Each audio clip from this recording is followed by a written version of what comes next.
Papa, ba maman, oyo sango malamu et yeli bino, oyo agence na bino Smart Consulting et yeli bana na bino oyo ba kokene kotanga à l'étranger ba bourse d'études. Tous en a ba bourse d'études pour na Tunisie, pour na Biélorussie, na Chypre. Pour na batu nyoso oyo bazana posa ya kokene kosala ba démarche na bango pour na commerce, pour na ba kene ko visiter en tant que touriste. Boya na Smart Consulting, tout ça là, assistance visa pour na Schengen, Turquie, na Canada, na $500 Yapam. Adresse na biso, tout ça na Nyangwe, numéro 269, na commune ya Lingwala. Ba numéro na biso za na C, bobe na biso pour na ba détail. Na Smart Consulting, avec $500, on peut voyager partout dans le monde.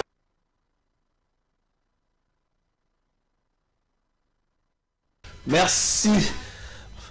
Merci Nabino Nyons, vous déjà mon canal Rolandaka plateau de vérité. Mercredi 16 septembre 2020, c'est vous allez ébélé.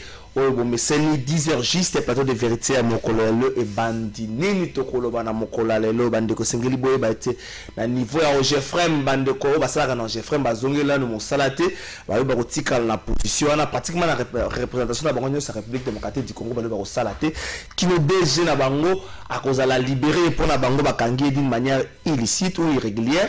Mais kasi mokola lobby directeur financier Jeffrem Oba Bengaki pe pour appeler ça ba élément et pe asuka ki bongo ya kolala na boloko pote ba lobby ba monaki éclairage ya malamu mutena makambo ya pesa ki bango rentrée parlementaire session à septembre et ça va ki mokola lobby avec Joseph Kabila na séance wana le sénateur a vu c'était pour la première fois depuis à Longana Kiti ya Bokonza se retrouver sous la et Longo ya ba député bongo mais cette fois-ci comme sénateur plutôt Longo ba sénateur bongo cette fois-ci comme sénateur bokola na moi extrait makambwana l'essentiel la message au ni le bama yakuna et loko ba tubele ba retenir to ba tubele ba zako mituna des fonds spéciaux pour les élections nengeni ko salema ko zala gérer nengeni est-ce que ndenge mombe koza ko senga esengete ko tia kango mwa moke moke na mpembeni ou encore na chaque budget la biso ba montant moko za ka louer pona ba élection ko sala forme susu et osenga tia masusu na maboko ya batu pona ko gérer yango wana peto ko lobela yango article la Jeune Afrique o ebimaki il y a quelques heures na kati article wana les coordinateurs ya FCC Nemi Moulane a bêti du soleil accord secret par le but na kati accord secret wana et singeli FCC a récupéré pouvoir en 2023. Mondenge boninga FCC a récupéré pouvoir en 2023 démarche à 13 personnalités rapport et ceux qui n'a beaucoup à chef de l'État. Est-ce que les chefs de l'État tendent à aller à ces initiateurs à l'écanisation ndenge batomelo azako mitu na wana nsto na kobeta le sonango na mokolo le mercredi pour se faire trois invités sur ce plateau. C'est le bon na mwana mboka Blanchard Mongomba azali communicateur ya la muka cadre il y a parti il y a ndeko Adolphe Muzito ndeko Blanchard Bonio.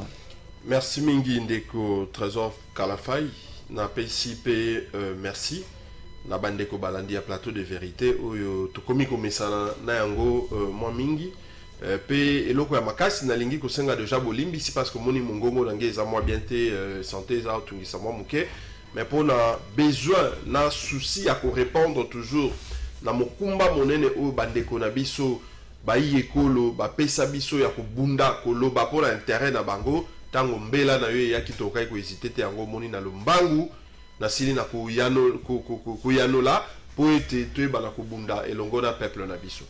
La Mouka, passation, tout bien, en passation à pouvoir entre le coordonnateur sortant dans le coordonnateur entrant. Et donc, ça, ma week-end, est-ce que vous avez confirmé cette information? Effectivement, coordonnateur, il y a la Mouka Mwanamboka Adolphe Mouzito. Asilaki n'a convoqué, où ils allaient organes, cellules techniques. Il y a Lingomba, la Mouka, où ils allaient moko ya organes, il y a Lingomba, la Mouka. Pour être préparé dossier technique où ça a été bango leader topé bango en tant que membre et présidium il y a la Mouka se réunir pour être passation civilisée to passation il y a bokambi à coordination à la Mouka et ça la mappé voilà nengo lobby ango mingi et ça va mokolo ya poso à moins que changement à dernière minute et à par rapport à mon salaire une cellule technique ils allaient travailler mais du moins Martin Fayol a joué coordination à la Mouka rappelle selon la plaque tournante il y a présidium ici l'emballa mon repos il balobi na décidé tant azwaki et plutôt na dynamique de l'opposition tant azwaki beaucoup de tika la bongo Lelo Mokambi a dynamique pour la vérité des urnes Izali Mwanamboka professeur Mathieu Kalele Mwanamboka président élu Martin Fayulu Azali Mokambi il y a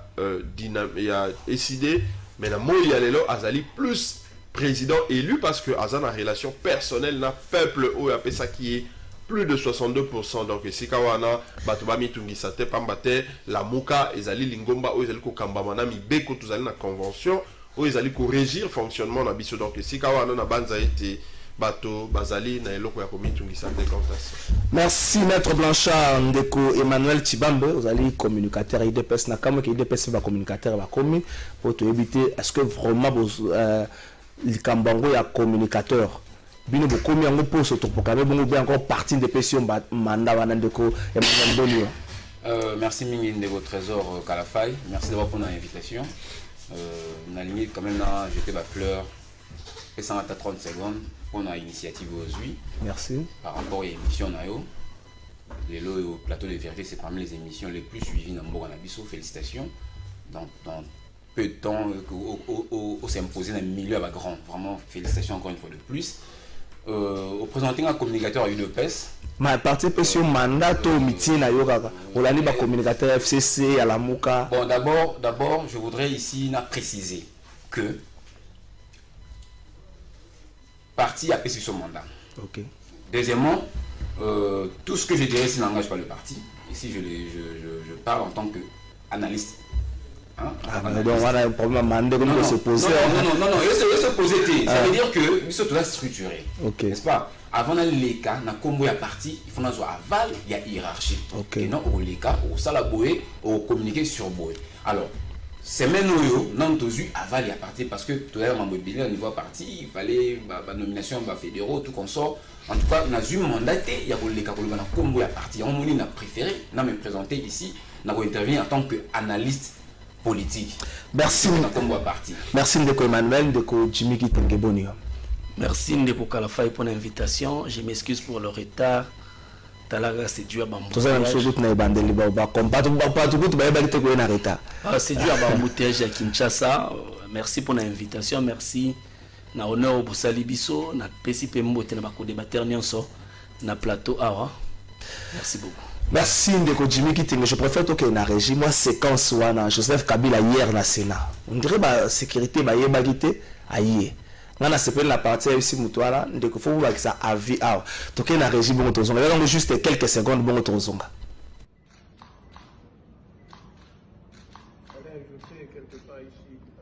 Avis. Je vais faire faire. Non.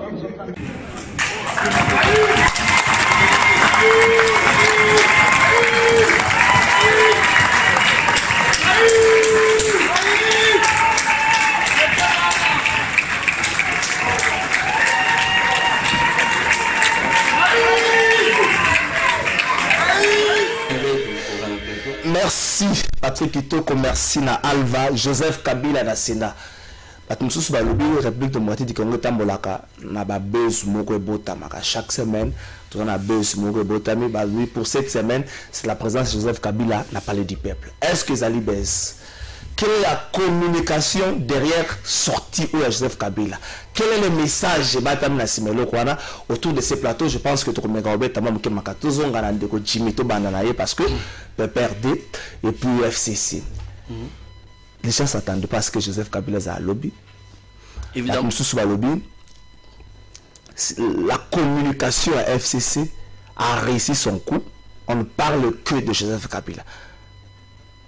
Est-ce qu'elle va se lever dans la plénière, Moussoussou? Dire que la communication du FCC, non. Ce n'est pas la communication du FCC, parce que même le FCC et les autorités du FCC ne savaient pas que les sénateurs avis allaient venir. Il s'est fait qu'il a ses propres raisons où il s'est que lobby aya. Évidemment, nous saluons d'abord cette présence. C'est une présence où il y a un sens, il y a soutien total, il y a appui total dans l'institution. Il y a beaucoup d'autant plus que les précurseurs, l'auteur, hein, Moutou a posé un jalon pour que tous dans l'institution où il y a une institution stable et solide, pour que tous dans la constitution où l'unique personne où à cela Congo Mobima Tamboli pour que tous dans la constitution où il apporte encore le soutien à ces institutions. Il nous a prouvé ses valeurs, ce qu'il incarne comme valeur sur cette République démocratique du Congo, égard à ceux qui pensent qu'ils peuvent narguer les institutions parce que donc, à vous entendre parler de présence ça soutient l'institution de la République. L'institution, c'est d'abord le soutien, le respect des institutions. En commençant par l'institution, le président de la République, les deux chambres du Parlement, le gouvernement, les cours et tribunaux. Institution, l'auteur intellectuel, le précurseur, donc le concepteur de ces institutions, à soutenir Yango à la Kisikaza républicain, à la Kisika, il incarne des valeurs, il soutient cette République démocratique du Congo. Mais le message encore, c'est que, gare à tous ces gens qui pensent que le débat au sein des institutions, faut tout le monde nanani. Est-ce que présence de Joseph Kabila, c'était pas un apport sécuritaire, on a élu du peuple à tendance confondue, toujours à Sénat, tout un peu par l'Assemblée nationale, comment on bangla rentrer vu tout ce qui s'est passé la session dernière par rapport à leur sécurité. Joseph Kabila, ce n'est pas Joseph Kabila qui a la mission de sécuriser les institutions. Faut tout ça la nuance. Il est venu en tant que sénateur à vie, c'est un titre où, quitte à lui, s'il estime qu'il faut avoir siéger, ça dépendra de lui. Et ce n'est pas la mission de Joseph Kabila de sécuriser les institutions, c'est la mission du gouvernement. Et raison pour laquelle, avant que tout Parlement se réunir, lobby, rentrée parlementaire, c'est le Premier ministre, mais garde à tous ceux gens qui pensent qu'ils doivent narguer les institutions, parce qu'on ne peut pas être dans les institutions et contester les mêmes institutions. Donc, regarde à ces gens-là qui pensent que ils peuvent nous amener dans la ouacratie, sur la théorie, tout ce qu'il y aura comme réforme, tout ce qu'il y aura comme proposition, tout ça comme état scientifique, un débat scientifique au sein des institutions. C'est dans le choc des idées que va jaillir la lumière. Et non, la session passée, tu vas parlement, tu vas violer ces institutions, la République des juges, la justice, un procureur peut se réveiller le matin, un policier, empêcher les députés, occasionnellement, et puis sanctionner le procureur. Donc, gare à tout ce monde-là, c'est un message. Moutou tient l'institution en place. Moutou, il a concouru, il a mis sa contribution pour que l'institution soit stable. A-t-il message très fort, message les communs de mortels, les observateurs avertis, captivés sans sa message. Ndeko Blanchard, celui de comprendre Ndeko Jimmy Bialobi, donc président Joseph Kabila, quoi rappel à l'ordre. À sa précurseur et à eux nous donc à un certain moment les députés les photos relevées en gros parce qu'il n'a pas banga surtout le message qui lancé avant rentrer oyo député banga bon ok au moins à un certain moment on peut dire la présence de Joseph Kabila même renforcement des dispositifs sécuritaires on peut se dire peut-être et tout. Il y a les bossons de Kalafai et Sengel qui rappelé dans des Jimmy communication ça que ça la awa et na kati na jardin à Kingakati te ba baza kotala biso awa na caméra ba fani na ba salon na bango ba simbi ba télécommande ba parents bana bilenge ba étudiants ba responsables bazali ba congolais oyo bazo mériter respect. Mais le lenge ya communication autouti ko ka bande ko na biso ya PPRD FCC représenté par Jimmy Awa ezali le lenge ya communication oyo ezalaka na jardin ya Kingakati kuna bakendaka na sens mobile ese moko. Amen, amen, amen. Boni ndeko Jimmy akoki ko se permettre que le baïte Kabila nde azali précurseur yende moto asala constitution yende mo non mais comment tokoki ko koma na idolâtrie ya modèle wana ndeko na ngai et sengeli na rappeler était constitution le 18 février oyo tozali na yango ndeko Kalafai ezali oyo nga na bengaka toujours fruit to produit ya oyo tobengi bongo consensus topé ezali ba en tout cas après ba clivage au surtout to ebaki na mboka na biso depuis 1960 to ebaki ete esengela ki kozala tozalaki na ba unitariste na mopanzi tozali na ba fédéraliste tozalaki na ba tenant ya régime parlementaire tozalaki na ba tenant ba régime présidentialiste tozalaki ba clivage ezalaki ebelé esengela ki ko se mettre d'accord autour d'un compromis bolimbisi pour la cause mobeko li konjo tozali na yango yango nde likambo ememaki biso na Santiti pour moni projet ya constitution ya qui na référendum article maloba mais bon quand même pas ko boya en fait ko nier motema malamu Joseph Kabila surtout zungika moi mkina sima avec Mouzé zaki la guerre sera longue et populaire or surtout na longue et populaire les conséquences biso to yebiango avec Joseph Kabila bi je vais faire j'irai partout pour chercher la paix na mboka na na makambo ya bokambi oyo la biso makambo ya motema malamu te o alingi motema malamu akeye na eyamba na eklezia akeye pa basango pe ba pasteur akolobela makambo ya motema malamu mais tant toujours ba makambo ya état eza makambo ya rapport de force.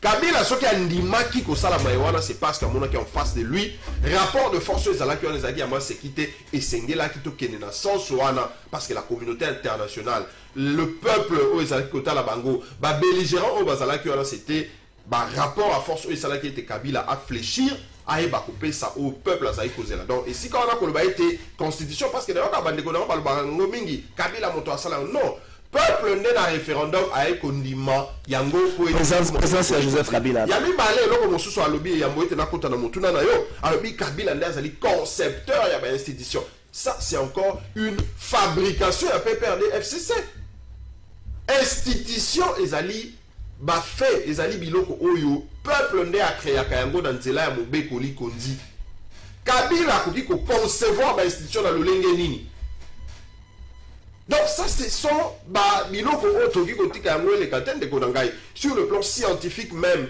sur le plan technique Kabila n'a rien à voir na oyo ezali conception ya ba institution ezali ba oyo tobengaka constituant à ça là yango à prévoir à côté on a cadre la constitution pe aye yango pas souverain primaire andimi adopter yango comme constitution mais c'est quand yo donc communication avec Kingakati on de konanga il faut que préciser te awa kubosa na te esengeli communication à jardin avec Kingakati et suka kakuna awa esengeli ko le communication à jardin à Faden OK si quand yo olobi makambo ya rentrée parlementaire lobby il y a les bosso esengeli to pe cette sous précision bosso au monde Kabila zola ki sabandeko ya cash FCC cash IDPS était ndenge quoi lobby on a parce que makambo lobby sur le plan scientifique il fallait qu'on recadrer en haut mais sur le plan politique ayebi pour la ligne ya lobby sur le plan politique azola ki sabandeko ya cash FCC était Kabila moto asala bango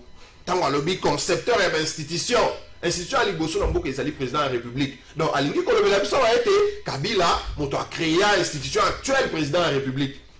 Alors bien que Kabila a créé institution parlement. Alors bien que Kabila a créé gouvernement, a créé la cour des tribunaux. Peu mais alors bien ils allaient le couper parce que ceux qui ont tali dans ma tuningai, lobby Kabila azali sénateur à vie. Sénateur à vie eux qui ont lobby voilà et c'est quelqu'un qui s'est à vie awa. Mais tala un sénateur. Patrick administration pour la quoique en vie à vie plutôt.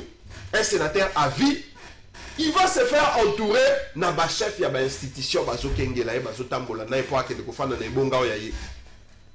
Est-ce est-ce que okoki ko confondre soki ça je crois que Jimmy a repris sa prestation soki ça pour la kotali ça été mainde ko alobi yango ofelete sur le plan scientifique soki na balayé yango mais sur le plan politique azali na raison na ye wa alobi pona ko lakisa bande ko ya cache été bakota na libulu ya nyoka parce que un sénateur neti tout le monde a kabande ko musu natanga kombo te to moni ba sénateur ebele wana baki ko ya moto alanda bango te mais Kabila Mabunda pembeni Tambo Bomba pembeni Pepe Ilunkamba pembeni mais bino bozali ba chef à institution sénateur azali membre ya Sénat moko ya Sénat esengeli ayena makolo kimia akoti ne bonga na ya fandi alandi plénière ndenge fongon peke mais tango ba membre ya institution tout bazolanda e merci ça solo été ayaki na objectif na ye kotalisa solo maende ko uti ko le ba wa été yende azali concepteur ya ba institution actuelle o ezali ko kamba mboka contre volonté à peuple congolais donc na mo poussé Kabila ayaki juste ko confirmer que ezali dictature na ye na ba institution actuelle ko l'accès merci de Blanchard mais au moins ko boye la été ne batno so bazali na kati ya mutazala na charge ya république azate à part yemo Joseph Kabila au moins pour ça to ko boye la télé ngamo nazo kanisa soki lobby ne Joseph Kabila zalaki wana et que Martin Fayulu pa yaki nazo kanisa ngana lobby na ngelo ko moko nazo kanisa kaka ndeko Emmanuel batu musu ba lobby Kabila a volé vedette na Félix Tshisekedi oyo tango Joseph Kabila na niveau ya parler du peuple Félix Tshisekedi azalaki na 24 novembre azalaki kuna yemoko te azalaki na Denis Sassou Nguesso azalaki na Jean-Pierre Bemba pour certains surtout bato parce que la communication na lobby parce que dans l'équipe à communication il se pose jusque là un problème de communication autour du chef de l'État parce que sorti à Kabila pour le reste bouffer un peu maramignoso le chef de l'État zaki na nini yemoko te avec un autre chef de l'État République démocratique plutôt République d'en face ndeko kala fay ngai na sala communication na sur yo za témoin yebi to utinga na université moko les secteurs mon maîtrisant vraiment pour ne pas dire que très bien sur Nathalie le des événements il y a lobby rentrée parlementaire na matanga mais Salamaki na to benga matanga to matanga critère de choix de l'information ndenge procès mon so atangisa yo na ngai qu'est-ce qu'il y avait de l'intérêt ce qui yo mo sala journal na yo na sommaire journal au bananine au bana matanga on va rentrer parlementaire je pense que la réponse est claire au bana rentrée parlementaire sur le plan communicationnel primeur au personne na rentrée parlementaire c'est ça au population osé là donc pour ngai kolobaki na avolaki vedette na nini non c'est faux même atangai na ebisio même atangai na conseiller chef de l'État en communication s'il faut rendre information rendre information à la population à communiquer je commencerai par la rentrée parlementaire c'est ça d'abord l'événementiel après na magambo ya matanga il y a sur ce plan il y a pas kolobaki à voler vedette. Non, je pense que sur ce point, on a un peu coupé sa moins lumière. Deuxièmement, Batbo s'agiter, sénateur Joseph Kabila, maître Blanchard à lobby, la Kissi Yende Moutou. Non, mais il faut d'abord comprendre. Et ça, comme on roboto vivre pour une première dans Mboka Nabiso. Non, mon ancien président de la République.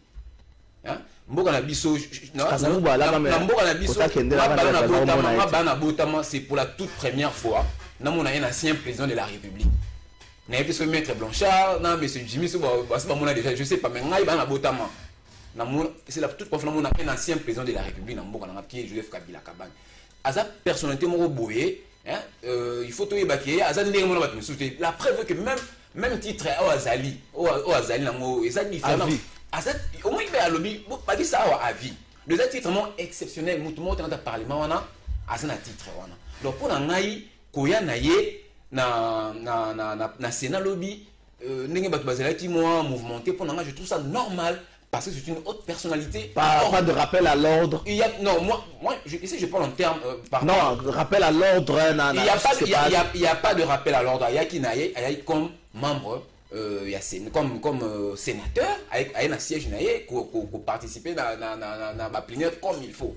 Donc, pour nous, sur le plan communicationnel, c'est tout à fait normal. Et puis, s'il vous plaît, et puis, Kolobake, Batunio, surtout à Bio, non, c'est tel bien, on a telle image, on a très bien. En tout cas, je ressasse na tel na moni que bato nyonso baki agité et là tout le monde est agité tiens ndenge ba Sami badi bang Sami voilà et je trouve ça normal tout à l'indéco non mais ba kota qui peut processeur au côté zaki ndenge moko Sami badi bang azalaki déjà bango bazo kota na sima tout à l'indéco Alexis Tamomamba otali Jani Mabunda Pepe Lunkamba bato surtout baza ba membre ya famille politique oyo yé azali autorité morale là bon donc c'est tout à fait normal que tant ndeko Kabi Joseph Kabila Koti bango ba sala agité ba vénérer ba honneur ça c'est normal mais au moment qu'il attitude il y a vice président Sami Badi Banga azaki zen a trouvé normal aza premier vice président pour na ya on les a ngam ça veut pour na Monique non membre nani honorable sénateur Mowaye ce qui est normal donc agitation selon le bana c'est par rapport il y a famille politique oyo chef autorité pour na si c'est ndeko Kalafai 30 secondes ndeko Jimmy na wote osane débat qui na RTG la semaine passée azana ba momoko oyo azo répéter azo nila donc na Monique azana moi acharnement contre ba wewa na ba na ndeko Jimmy na wote ko recadre recadre na Carrefour matinal et pas ndeko Tony Coco na ebisi OK ba wewa wana oyo benga wana na kasa ba wewa il y a des docteurs de médecins ceux qui ont le chance ndete yo kaka non pas vie privée à partir non dans la vie privée n'a été hein Aza c'est un homme politique je pense que même vie privée Aza un homme public non homme public vie privée ça l'arrête pas sur le plateau so yo chance le lot aux quatre quelque part parce que le régime Nabino bakadena ça il makambu pendant près de 20 ans et que bande ba jouer occasion et ça la il faut pas insulter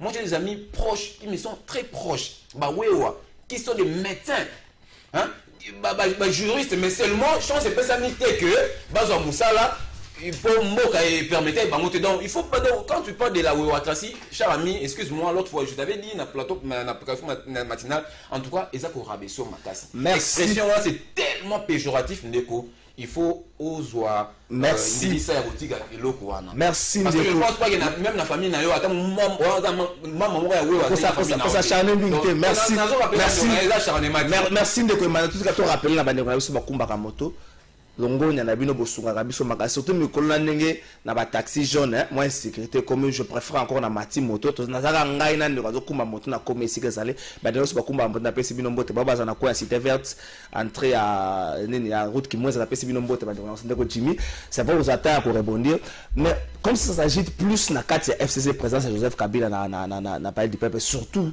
moi lisona moi mukuse na bati le ko ba tumso balobi bon réconciliation ça déjà et si réconciliation il y a batu bakolenga mingi ezali plus batu ya FCC ndenge bandeko balobi. Merci pour la parole ndeko. D'abord il faut quand même la recadrer. Oui, vas-y. Makambo maître Blanchard Mongomba otelo bapo akei moi libanda moi mingi. Dire que Joseph Kabila ekolakisa ki ye muto atia ba institution oyo issu à volonté à peuple c'est de la mauvaise foi. Vous avez perdu aux élections. Sportivité oblige Bondima pour reconnaître aujourd'hui sur ce plateau que c'est le président de la République Félix Tshisekedi qui a gagné l'élection. Ça ne vous change en rien. Nous restons tous Congolais. Quand je dis que c'est le précurseur, c'est l'auteur, il m'a parlé des belligérants, il m'a parlé de ceci et de cela. Non, Ndeko Blanchard, devoir de mémoire. En 2004, tout le monde belligérant on a San City. Tu as travaillé constitution awa na parlement ou tout awa avec Olivier Kabila toi. Il est l'unique personne oyo andima ko sala référendum andima ko sala campagne plutôt pour katambola Congo mobimba aloba ke constitution za ya malamu bo votango ba belligérant wana je prends l'exemple de Jean-Pierre Bemba vice-président ba nani ba balaki na composant bango kutolo ba kotate bango baloba ki constitution eza ya ba rwandais. Je me rappelle encore Franck Diongo à l'époque na Kigoma frère Chamba azotambola na mégaphone azo ba ki constitution ba libiso ya ba rwandais. Seul lui il a osé, il a pris le risque ya kotambola Congo mobimba pour que tous en la constitution oyo. Quoi de plus normal que to remercier pe to respectaka eloko ya sala. Ndeko oti koloba wa kono c'est pour la toute première fois de vivre un ancien président. C'est vrai. Pourquoi est-ce que Toling a topé sa connotation exceptionnelle? On n'a jamais vécu un ancien président dans notre pays. Je me rappelle encore Bisson en 2006, moi je découvre la magie des élections. Na papa na Bisso, c'est plus de 50 ans révolu. À qui que voter, on a voté. Ce jour-là, il a pleuré, notre papa. Ce sont les acquis de Joseph Kabila. Toroki qu'on niait à Mouti.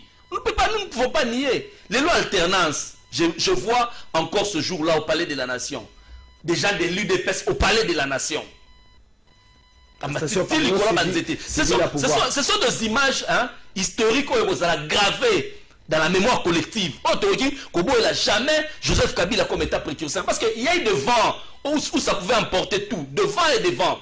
Il a tenu bon pour que l'avion a tout faire atterrir en haut. L'avion la plus difficile à manœuvrer, c'était l'avion 1+4. Où vous avez des gens avec des brigades ici dans la ville de Kinshasa, de milices qu'il contrôlait. Mais Joseph Kabila a réussi à faire atterrir cet avion de la transition. Tu atterris, tu bien à l'élection. Pourquoi est-ce que tu reconnaîtrais Yangoti?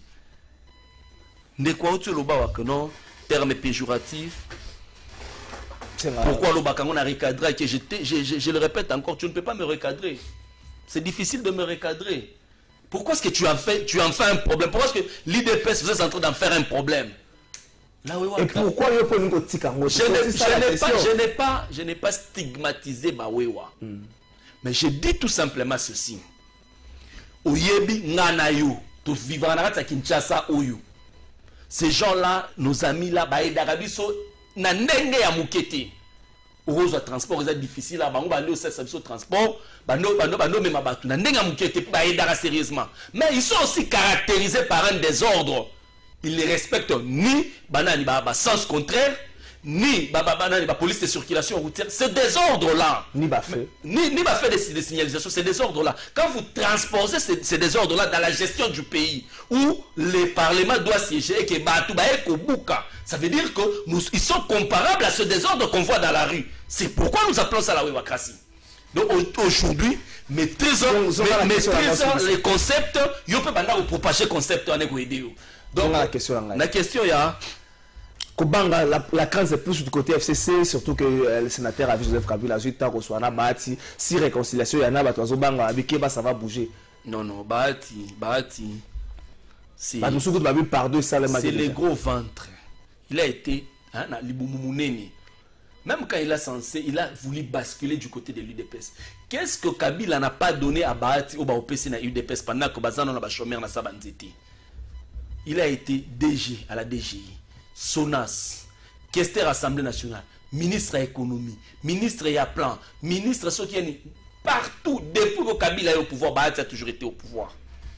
Plus loin encore, il va demander tant que ça Makambo, n'a pas ninga na ya FDC a Oyo, évidemment, Ezaya maman nenen kulu selon justice, le ministère de l'Intérieur n'a pas d'animateur.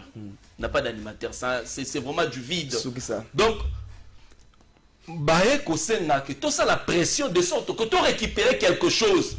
Tu récupéré ne fût que 5 ministères à côté FCC. Ils ont fait leur pression normale. Ça dit pression. Mais lui, gros ventre qu'il était. Tu as pression à la présidence Sénat pour te récupérer le ministère. Pour récupérer un gros ventre qu'il était. À croire que Kabila cède dans la pression. Kabila, ce n'est pas une personne qui cède dans la pression. Kabila, c'est un monsieur cohérent. Conséquence, à qui est plus loin, aujourd'hui, les stopper net. Le bonheur n'est pas toujours chez le voisin. Merci, Neko Jimmy. Maître, toujours un peu à fond, il y a rentrée parlementaire, on va rentrer de tous les enjeux. C'est vrai, essentiellement, c'est sur mon groupe budgétaire. Mais la question belle qui est pendante dans l'Assemblée nationale, comme dans le Sénat, toujours les dossiers, Sakata, le projet de loi Sakata, Minaku, c'est un peu sensibiliser, mais on va sensibiliser, toujours les Rossard Malonda. Est-ce que vous pensez que c'est sur eux, na attente la population et retrouver un peu besoin de la population? Ndeko Jimmy Kalafai, merci mingi na motuna. Jimmy Kalafai, trésor Kalafai, parce que souci à répondre à Ndeko Jimmy et sali monté ma moto tellement que moni n'a vraiment focalisé na yango moni bolimbi siwana. Mais na longola na ino na lombangu ma ina otiko kala bandeko na balobi na ino to mona ancien président de la République a temeza le kuta monene. Comment bandeko ba okiko ya kokosa na etando ike? Passé président. Batata il y a 1960 bazali kolanda et pas les étudiants bazali kotanga histoire ya Congo bazali bandeko baloba wa été tout monde ancien président de la République a tezali lokuta mon Kasavu Tata Kasavubu afandaki na mboka oyo kino yaki kokufa bakeba kundiye na mboka na yekuna azalaki ancien président de la République na mboka oyo. Bon, c'est un peu sa procédure. Emmanuel le dépouillé à Botama. Non, non, même pas contexte. Emmanuel n'est pas né en 1960. Il y a mon président Kasavubu à vie dans Mboka. Emmanuel n'est pas né en 1960 ou 65 62. Non, il y a mon remettre à mon président à mon été. Ok. Na lobby boy. Bon, il rappelle la cadre histoire. Histoire ya mboka na biso moto azali na droit ya ko falsifier yango azali te. Na mboka oyo Congo aussi tozwa un ancien président de la République. Ça, ce n'est pas de la magie, c'est de la science, c'est de l'histoire. Ils allaient coexister. Donc, et si kawana faut pas compliquer, molimo ya bae bazali kolanda biso. Ndeko, nangai auti kolobali susu eloko moko awa. Oh non, Kabila asala campagne à référendum pour na oui tout ça. Ils allaient susu lokuta. Bandeko nyoso bauta na 1+4 Bemba tout ça bango baso basala campagne à part bandeko IDPS moto basala campagne bazarate na 1+4 donc esengeli ndeko Jimmy alukate kotombola Kabila ne siko esengeli batombola ete parce que sika esengeli kotombola Kabila ezali esika oyo alobi ete amemi alternance tout ça esengeli kobetela mabo mais tokoki kobetela Kabila maboko te Kabila tolingai kobetela maboko ndeko Kalafai soki atosaki mobeko likonzi oya akumisa wa ete inde précurseur na yango oyo lobaki ete ali na mandat ya 5 ans. Na 2018 a toujours élection esengeli toujours en 2016. Mais pour ete tokoma même na 2018 wana 7 ans. Kabila akomisaki en mandat ya 7 ans. Mais pour atosa yango esengelaki bandeko na biso Rosimo Kindi oyo toujours fêter toujours commémorer 4e année anniversaire ya décès na ezali je pense le 19 awa tokozala na makala ezali pona ndeko oyo likolo ya Kabila oyo abimisaki ba constitutionnaliste awa pona ko expliquer biso ete Kabila azana droit ya 3e mandat ezana kati na constitution ezali ba lokuta monene oyo toki kotika yango ele katende ko ngai Kalafai zonga na moto mais eloko mosusu na yoki na sepele quand même ndeko nanga alobi awa alobi batutu bazalaki agité tango Kabila ye na Sénat mais Sami Badi Bangate. Ah! Na sepel quand même ndeko atali sabiso ete Sami Badi Bangaza kaka na bango. Parce que tant ba débauchaki et pas Kabila ba wanga na kai. Mais le loyo alinga l'exception ete Sami Badi Banga azali moto oyo azala ba valeur par rapport ya ba Tambo Mwamba na Mamabunda. Non, azali na ba valeur tendeko na ngai. Soki azaki na ba valeur alingaka ndimate Kabila a débauché ndenge a débauché na kati na IDPS pour saler la mosala sala donc lié azali parmi bato ba fukama ki kutu koleka ata batambo mwamba potambo mwamba afanda kana Kabila na ndako moko bazali bato ba umela na kati na alliance na bango na PPRD mais ya uta na IDPS aye ba débauché atinda ba mama bato bakene ba bota na ba hôpital kino na mo ya lelo futa misolote donc azali moto azana ba valeur te na sens ya koloba ete a s'agita qui était par rapport à Kabila. Maintenant, on a monté. Zonga 30 secondes. 30 secondes. Ndeko Kalafai, awa nazali ko profiter ko yebisa na peuple na biso ete sengeli tous à la vigilance na bato o bazali ko kamba biso contre volonté na biso. Bato to tangi FCC cash.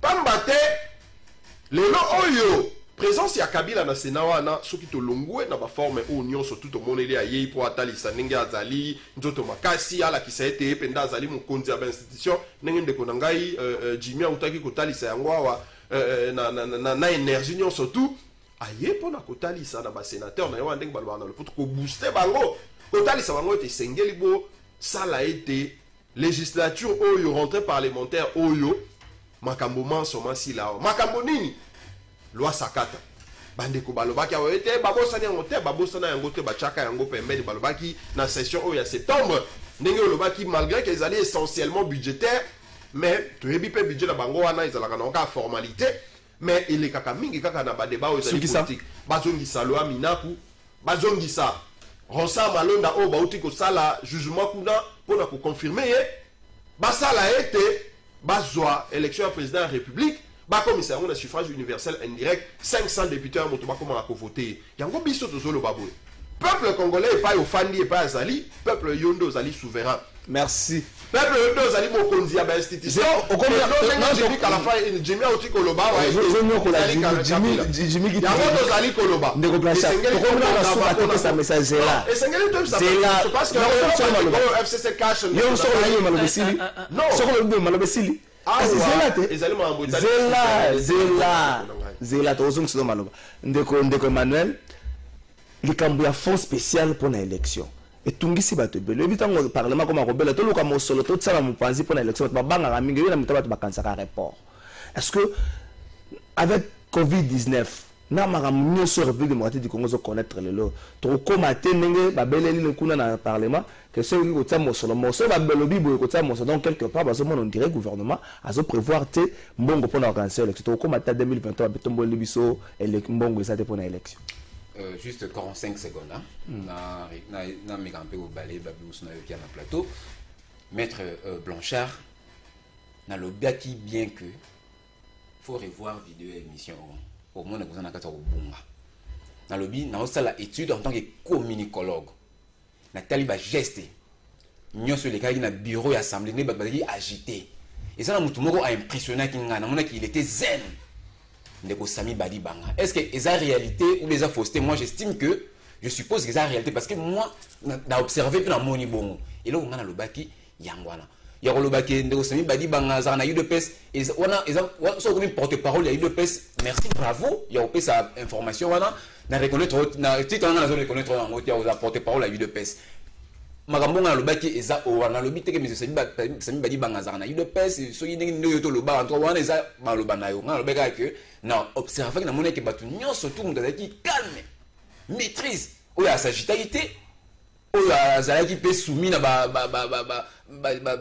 comment honneur ou appeler ça sénateur Joseph Kabila lobi ozali na soumis na loate zaki Sami Badi Banga. C'est ce que moi j'ai dit na lobi ce soir ati ndeko Jimmy ndeko bati loko attire largement vous frapper na porte il y a eu de peste ce que c'est l'information en tout cas n'a y pas na biso na information on a dit donc ce combien vous avez les colonnes yo ouais battre il y a le dit ceux qui vraiment ont une information là moi je vais encore m'agripper mais na popé ça encore de plus ample détails à ce cas-là jamais vous frapper na porte à eu de peste d'abord dans la partie politique na auto et FDC n'engeni ni moto va voter na casquette FDC aya ko frapper soit frapper pour na UDPS il perd son mandat catégoriquement n'engeni constitution lobby donc ben information wana na habité yo bisi mettre Blanchard au jardin donc et ça la bleu vous aura toujours dans jardin à Kingakati donc moi je te les concède.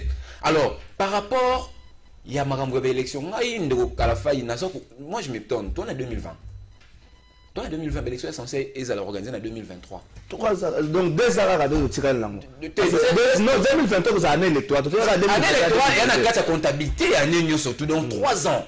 N'est-ce pas? Je pense que c'est un peu tôt. Il y a au débattre le qu'on a qui est bonabo. Mais gouvernement bazanani m'a bien en prévision pour à chaque année na niveau parlement ba réserve un bon par rapport il y a élection dans les 5 années qui viennent. Bon moi j'estime qu'on est un gouvernement responsable. Naza sûr bien que naza na casa gouvernement mais tout beau ça n'a pété. Attends que batamayele tout connaître la situation mondialement. Jamais que c'est ce qui s'est bandé non na lobby te situation wana na lobby bon na bité situation wana ndé au sala que ben c'est ça la matière c'est un fait obligé surtout constater que est perturbé même papa dernièrement tout monde en Europe Europe pays le 28 pays européens ça on a plan ko voter budget oui ça à peu près 800 milliards pour redémarrer l'économie européenne tout le monde qui va payer bien ça faillite pour na du camp ya Covid ou ya pandémie ya Covid. N'est-ce pas? Donc, les loyaux, situation on est à Covid, il faut tout soit mais les loyaux, il y a blaguité, et il y a détrousser l'économie à Mokanabiso. C'est un fait où il faut toujours faire beaucoup de considérations. Alors, mais moi je pense que de bas, il y a l'élection, ils ont repoussé, c'est un peu tôt de parler de ça. Parce que moi, toi, quand on a une année et demie, il y a exercé à pouvoir, il y a mandat, il y a mandature. Donc il reste encore 3 ans et demi. Donc c'est un peu tôt que le bâti élection, ils ont raté. 2 ans, 2 ans et 3 ans. Toi, 2020. Année électorale, 2023, année électorale. Justement, mais l'année électorale, on a un parlement à comptabiliser, on a un bon par rapport à l'élection et ça, l'année électorale. Merci. C'est 3 ans. Ça peut me dire c'est 3 ans. D'ailleurs, 3 ans et demi. Nous avons pratiquement 2 questions.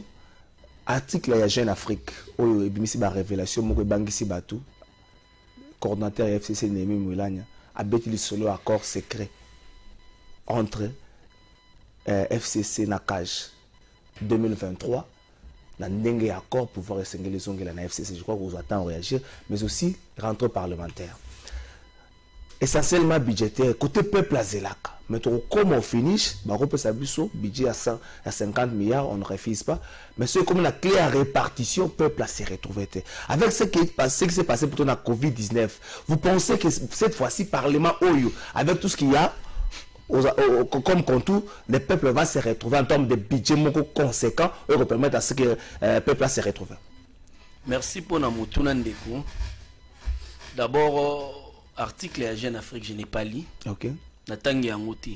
Moi, je ne vais pas tomber dans la spéculation. Il y a politique, il y a ceux qui quoi balabala ou tout le monde na kata. Les gens na kata Jeune Afrique, na Jeune Afrique. Peut-être le na côté internet na tanga. Na côté internet na tanga parce que tout le monde la publication belé au Jeune Afrique, mais en réalité aux ala ngo pété. Na boya ko sala politique ya nani ya quoi balabala na quoi boka sa ba telemi na quoi wileri ba telemi déception zaliko. Batouana baote makwa boka sana kwa ba wileri ba so la spéculation bazo mema ba pena ba plateau ya honneur biso to goleka to discuter politique bozo pesara bango micro c'est une honte pour la République démocratique du Congo.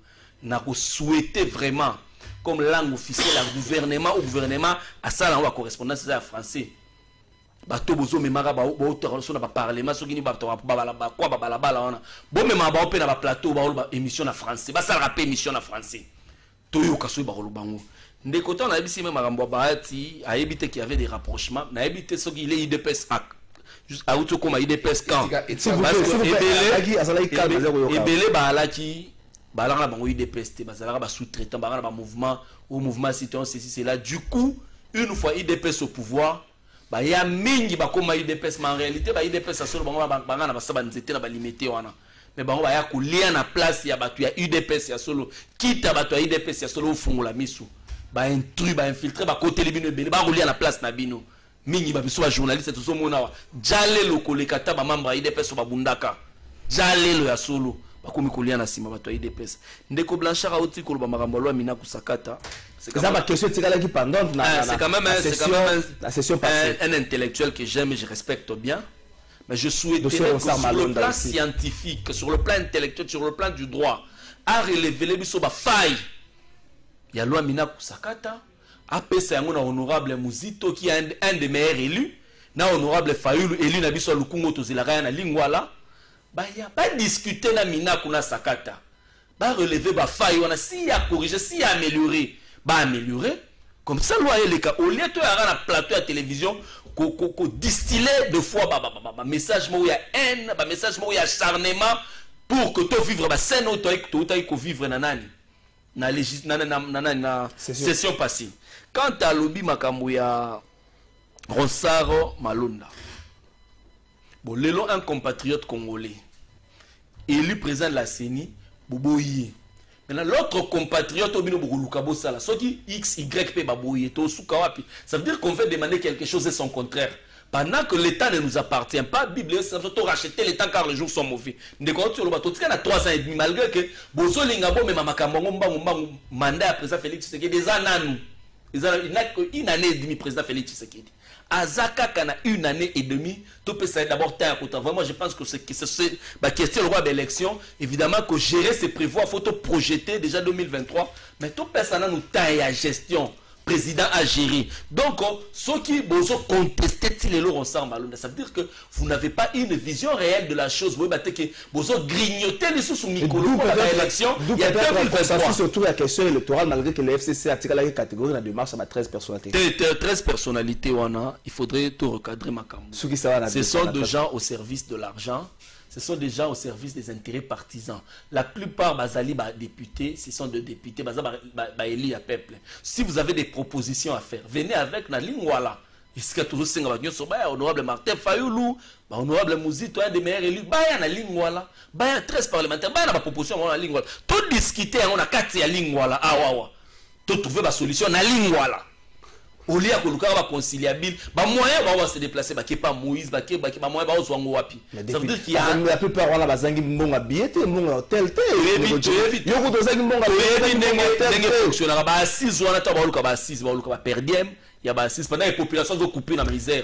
To font la brèche wana te. Merci Ndeko Blanchard. démarche à 13 personnalités. C'est vrai, bah, équipe dans la Mouka, bah, côté na Martin Fayol, bah, côté na Adolphe Moussou, bah, côté na Jean-Pierre Ben, bah, côté na Moïse Katumbi. Mais et souki na maboko chef de l'État. Or, consensus soit bah, à la libanda d'institution. Mais par contre, bah, d'accord, libanda d'institution, bah, solo, bah, j'ai consensus et puis bah, même on a parlé, bah, ça bah, Mobeko. Est-ce que vous pensez que Simba ce qui est aussi, il y a bino démarche na bino pour ça consensus plutôt la réforme autour de la question de sambo cannabis beaucoup ça là on a cadre nini et c'est quand il bino bala na gina baton c'est quand il peut bokabwani ndeko kalafai na koyanola na motuna na yo mais nazwa 5 secondes na longo la biloko mibale e bimi pa ya bandeko na ngai Chilombo azali na une année et demie non. Et c'est ngeli ko rappeler Chilombo bazali koloba ete ba élection ko sale matin en 2023 ezali bato ya musika te ezali bato ya IDPS Chilombo nani faut le ba bien Chilombo nani bato bazali koloba ete Chilombo et c'est ngeli azwa exemple ya Kabila o azali partenaire na yena libala ezali bato ya IDPS parmi bango basus bakomi ko le kana itando ike parce que baloba te wana bazo engager IDPS te bazo le kana itando ike lelo ezali bato ya IDPS balobi Kabila aglisaka biso pe toko glisser IDPS IDPS oyo monia leki apesa exemple ya Kabila donc lelo oyo esengeli bandeko oyo bayebana kozala responsable devant peuple na biso bazo le kisa bato wana itando ike lelo soki bawangalaki bango lobi lelo bazoleka na etando ike na kombo ya IDPS yango nalobaki tosouetaka mpe débat na etando ike ezalaka na français bamemeli biso badeba ya balabala na baetando ike basalaka mpe badeba wana na français toye bobengi biso na bango tomoloba na français kaka français émission oya ngai Jimmy Kitenge ndeko Blanchard Mongomba ndeko mata osa émission kana na français to sepela remercier to kamba to ya nzela bamema bana ezali ya pasi ndeko na ngai alobi awa ete chaque année parlement abongisaka misolo po na budget tout ça au état de mais sengeli na rappeler ete tango azoloba ete mbula mitano eke Chilombo asali kaka mbula moko na ndambo esengeli ayeba ete année ya liboso o bavotaki budget ya liboso baprevoyaki rubrique ya baélection te atanga budget ya 2019 atanga budget ya 2020 deuxième élection ezalité aluka budget na kende na parlement matomboli ka mungongo pa moniki en danger tango tambo mwamba alobi yango pamba te atako nazali ko soutenir tambo mwamba te nazali c'est pas na mbangu na ye soki parce que le mwamba tambo mwamba soki azalaki ya solo parlementaire azali législateur et sengeli te aloba ete to créer fonds spécial mon salaire en tant que parlementaire, il y a qu'à faire voter justement budget où ils ont prévoir ma rubrique notamment il y a ma ponami. Ce qui c'est quand le gouvernement ça prévoir il y a en tant que parlementaire et c'est là sanctionner bango. Faut pas Lucas solution à été to créer fonds spécial non, il faut faire constater parce que constat yango a été année au mi balé ba budget leki et il y a ma ponami et salamité. C'est quand même décollé à ta troisième année, yo peut ça qui est tout qui a des habités à ta troisième année va votre budget troisième année on a va votre budget parce que année session parlementaire de le 15 septembre et quand on a le 15 décembre exécution dans le salon makambula eko ya kuna nzoka mbula eko ya kuna et déjà que président c'est donc et c'est quand on a essayé ba été batika na mbula mi balé misolo zo mona na te oh biso peuple toujours fongoler la ba miso et sengeli misolo e mona na po été ma ponami et ça la sans que tokendo de là na zo on de quoi lobia on de ko muzito non oyo ndeko muzito na président élu mon mboka Martin Fayol bazali ko sala ezali au-delà de l'institution au lelo pa matin ba institution na ezali illégitime tango lelo tozolo ba ete toke na plan de sortie de crise pour été tout trouver solution na mai bazali ko leka na mboka na biso ezali au-delà ya parlement oyo koma salle de récréation à Kabila tala ndenge akotaki yo mona ba ngonyo so bazolenga Kabila ye donc salle de récréation te parce que ezali nde ba institution o esengela ke za na valeur tala niveau ekiti na se izo kende kolanda Kabila président de l'Assemblée nationale azobina président du Sénat azobina po nini amoni Kabila ye China Rambo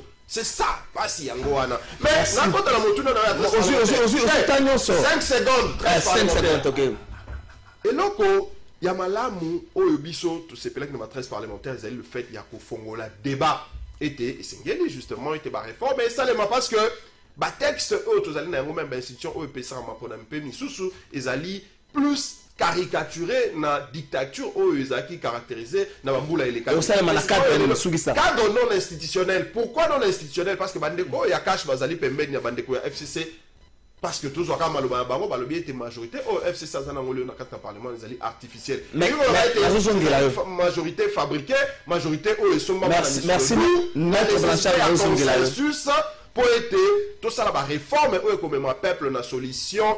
Oyo peuple azali koluka parce que merci maître Blanchard na ozongela totoa suka tala maître Blanchard tala tango ndeko Emmanuel question ya 13 personnalités on a lelo démarche à aboutir basaka bango monté il y a aussi 9 personnalités moko bango ba sengaki réforme mais ya bakambu nyonso mais bango sengaki tout ça dans cadre institutionnel to mona position à FCC que ce qui réforme faut ça nyonso ça dans cadre institutionnel mais à chef de l'état à recevoir rapport ya bande quoi ba tous habitants na liso ko banga tant so moko zamboka zaki na semana yango mais aujourd'hui nengo ndeko Jimmy alobi ce qu'il faut basa la table ronde moko c'est faut basa la consensus moko et au senga baton baza ka ba pertem et au senga tango ko le kama est-ce que vous partagez l'idée que ça la ba réforme ou que trouver consensus beto que na nous ça l'élection to kansa makamwa na sim ndeko Trésor Kalafai na raison na mutuna na un peu plus rapidement Maître Blanchard, ce qui n'a tout niveau, il y a un lobby, il y a un titre à porter parole là, il y a eu de peste, il y a évité. Ce qui n'a tout niveau, il y a un talon à miso, il y a bisangaï. Officiel, il y a eu de peste, il y a eu monaki. Aïe, à l'église, il y a lobby était eu de peste, bon, on va prôner pour le glissement. Ngam dana betuna yo continuer azati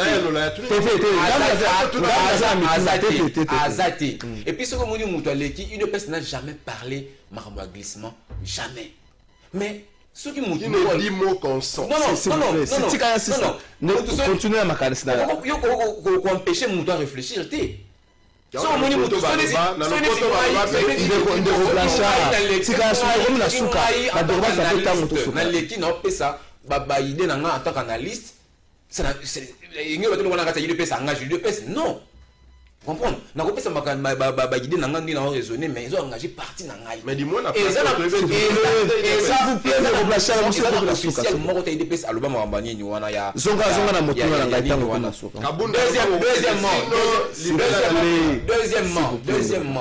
deuxièmement to sengi na yo tango zo songa na Faden House au même message au pan de l'honorable Martin Fayulu Adolphe Muzito et Sabango baké na parlement ba question parlementaire ébélé ils avaient pour échapper bango vous ont maîtrisé la note parce que vous allez la loi là on a sakata to que voter en na boye mais il fallait vraiment na carte pas contester on va contester ça la on a filmé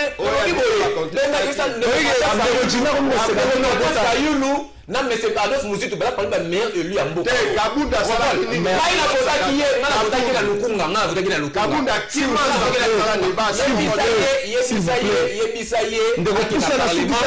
parce que la question de la parlement ils ont échappé bino siko ba communicateur tellement bango ba question ko échappé bango vous avez maîtrise tellement moi dans le parlement tena tuni muzo ala maîtrise la Kabunda motion nini Kabunda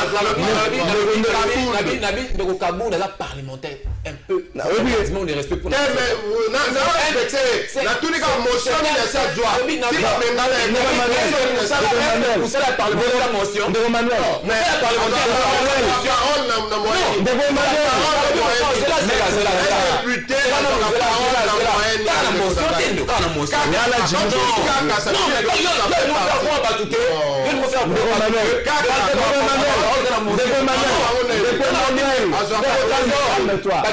calme, je suis calme.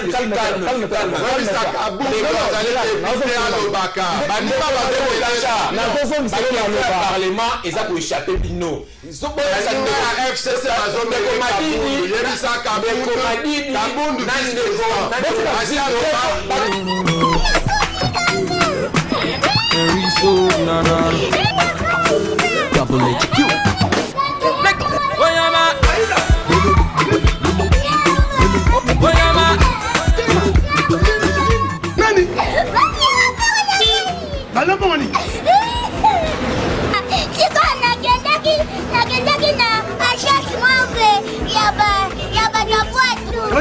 Oui. C'est quoi, on va voyager dans la boîte. Nani? Tunisie. On va dire Tunisie d'abord. Et ça la caté. Ce qu'on nous voyage, na voyage assis, agence assis, et ça dit Simat, consulting. Yaka.